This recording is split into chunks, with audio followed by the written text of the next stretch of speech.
first lecture is going to be given by Marc Sindou, known to all of us. Marc just texted me. He won't be online, but he has provided a PowerPoint that is narrated by him. And so the first presentation today is by Professor Marc Sindou on MVD for neurogenic hypertension. Professor Sindou.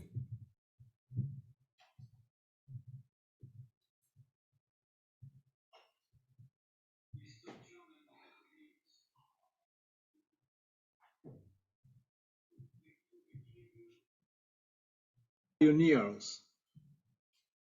First of all, Peter Janetta was the first to consider this problem. He presented in 1985 a series in whom he studied the evolution of the blood pressure in patients with hypertension affected with trigeminal neuralgia, hemiphaseal spasm, or other types of hyperactive syndromes, and he could demonstrate that there was some improvement in blood pressure remaining on the long run. The second neurosurgeon to pay attention to the problem of neurogenic hypertension was Fallbusch in Germany. He published a series of 8 patients who could get improvement on long term after microvascular decompression. There is physiological evidence that the ventrolateral aspect of medulla play a role in the regulation of the blood pressure. First demonstration was given by Dietmar in 1873 using a pontomedullary transection in animals. This was followed by a drop in blood pressure. And then in 1946, Alexander, using electrical stimulation of the ventrolateral medulla, demonstrated a rise in blood pressure.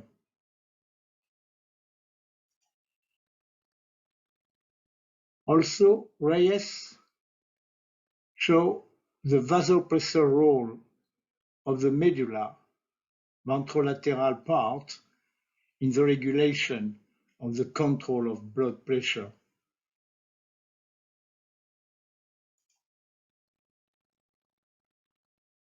Other publication later on demonstrated the role of the ventrolateral medulla in the regulation of the baroreflex through neurotransmitters, as you can see in the slide. After infusion of phenylepinephrine, there was a L-DOPA release in the sham group and not in the lesioned group. Another publication by Takemoto in Japan shows that cysteine and AP4 microinjection in the rat at the level of the caudal ventrolateral medulla decrease arterial blood pressure.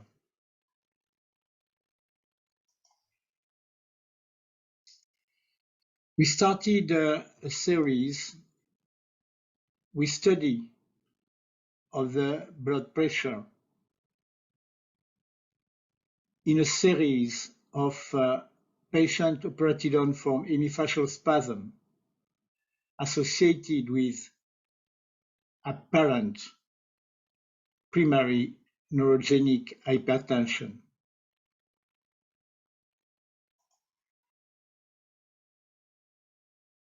Of 201 patients referred for hemiphaseal spasm, 48,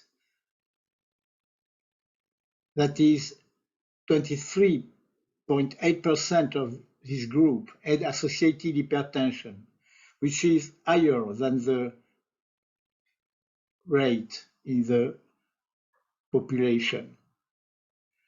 All had high-resolution MR images that demonstrated neurovascular conflict. All underwent MVD of the root exit entry zone of the 9 and 10 cranial nerves and of the adjacent ventrolateral medulla, of course, in addition to the decompression of the root exit zone of the facial nerve. They were operated for hemifacial spasm.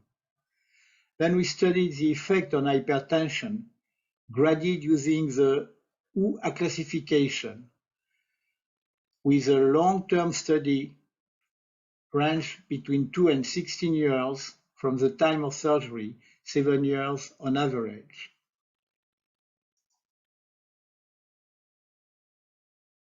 This is an illustration of the operative technique. This patient, there was a right neurovascular conflict compressing 9/10 and the ventrolateral aspect of the caudal medulla. Approach is a retromastoid, but at the lower part of the CP angle, coming from below up to the 9/10 and 7th nerve.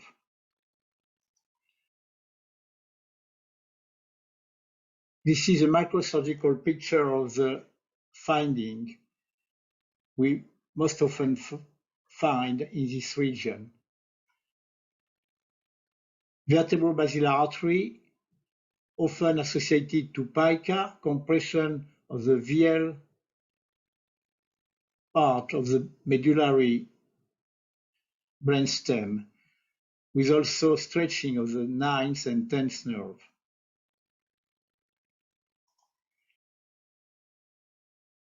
After dissection of the arachnoid and adhesion between brainstem, facial nerve here, 9 and 10th, the megadolico VBA is shifted laterally to decompress the brainstem, and to maintain this decompression, we interposed material, especially Teflon material. This is another example on the left side.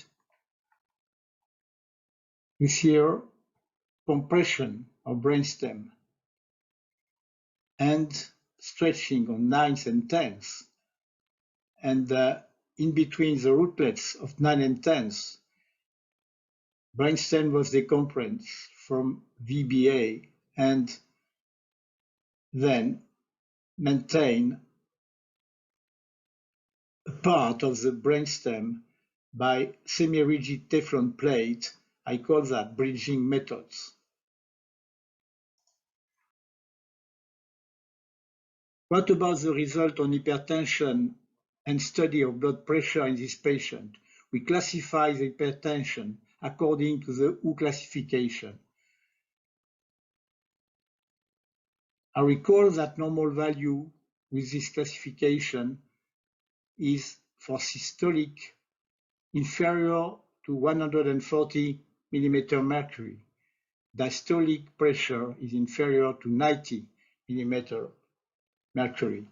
Grade 1 is in this range for systolic and in this range for diastolic. Grade 2 is between 160 and 179 for systolic and 100 and 109 for diastolic. And for grade 3,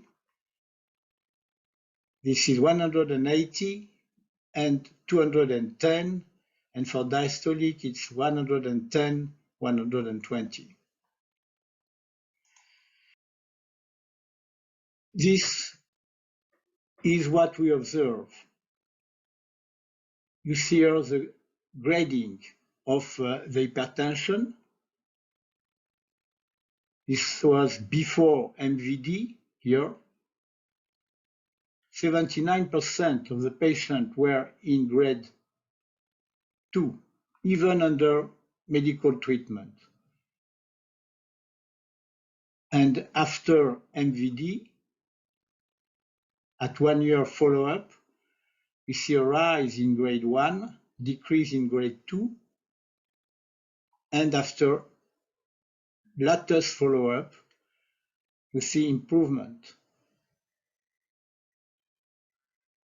58 grade 1, 38 grade 2, and very few grade 3.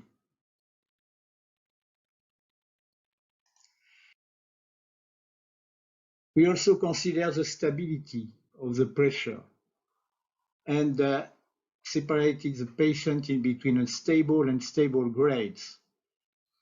This is a repartition before medical treatment in stable in black, stable in gray.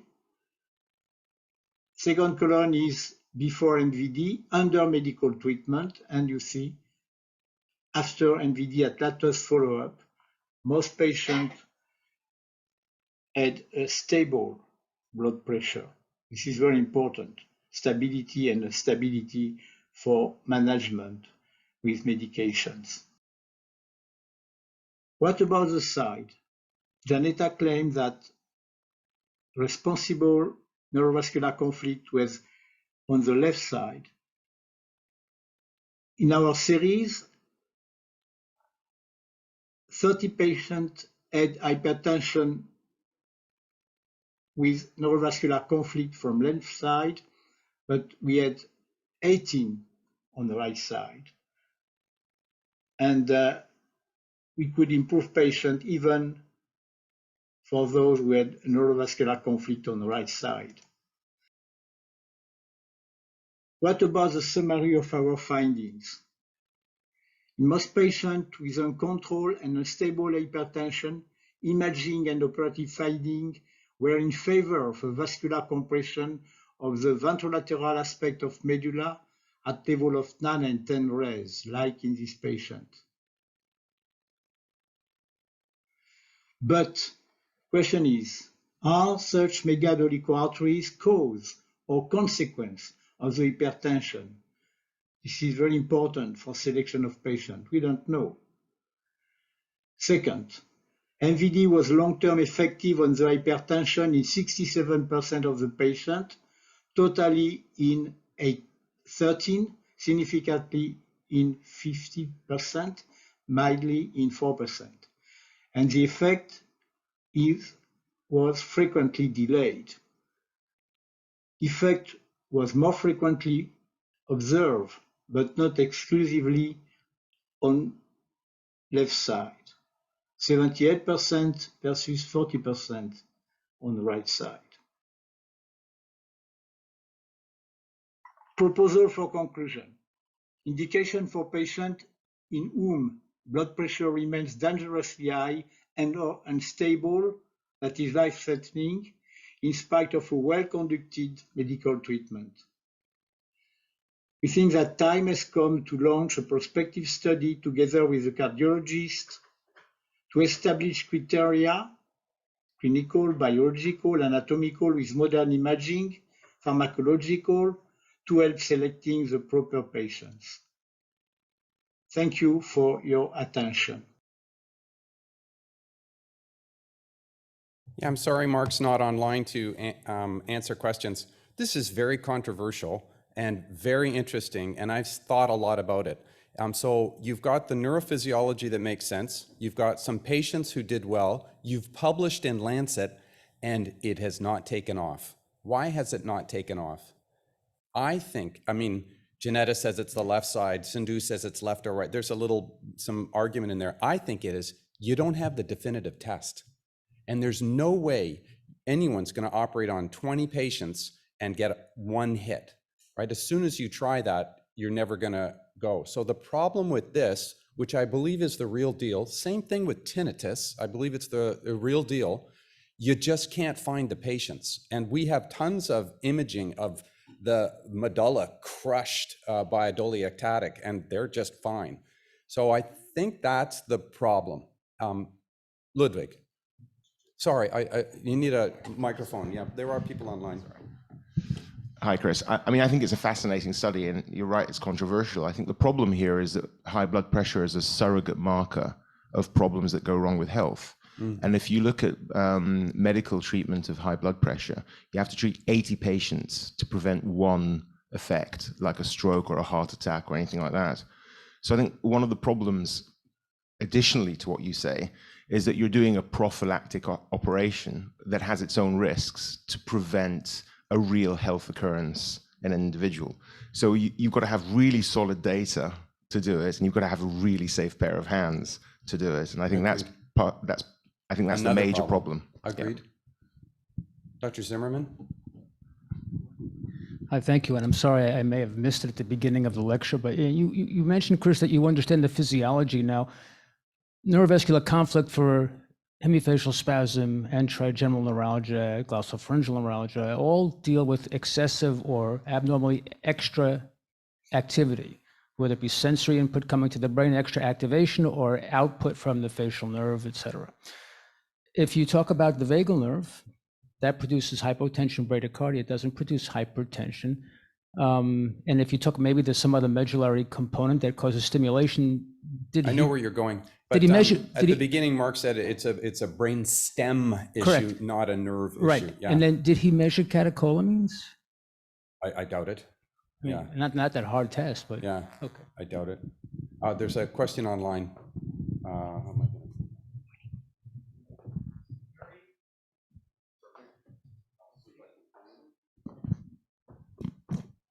Can he talk or? Oh, why doesn't he just talk? Yeah. Yuri, you can just talk, and then we'll listen to your question. Yes, what do you think? It's a good option for treatment hypertension, like special procedures, or we need to take into account when we treat a patient with hemifacial spasm, we need to know that after surgery, if some patients still using hypertension medication, we can destroy this medication program. We have 15 patients from 65 cases with hemifacial spasm. When after surgery, in 14 cases, we have result decrease systolic pressure. And if patients still using traditional medication program, we have some collapse situation from these patients. What's your opinion? It's true that we can use this procedure like special procedure for hypertension treatment, or we need to know about this, and we need to take into account for some patients with arterial hypertension after surgery, after MVD for hemifacial spasm, we need to know that we need correction hypertension medication program. Was my question. Okay, so I think this would be my opinion, if you're in there anyways doing hemifacial spasm, you might be able to decompress the ventral medulla.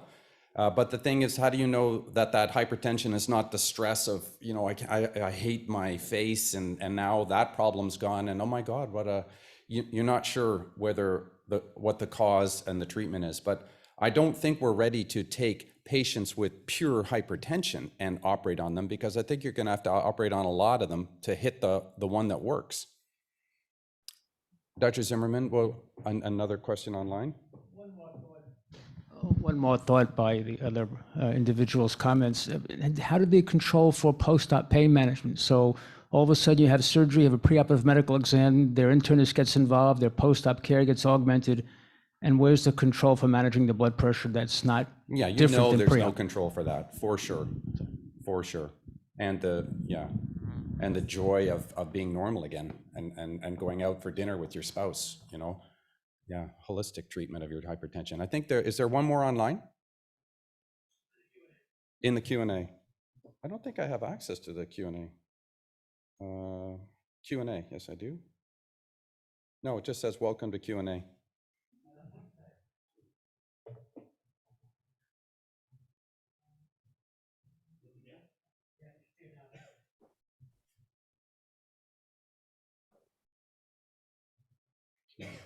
No, I just have welcome. I'll sort that out.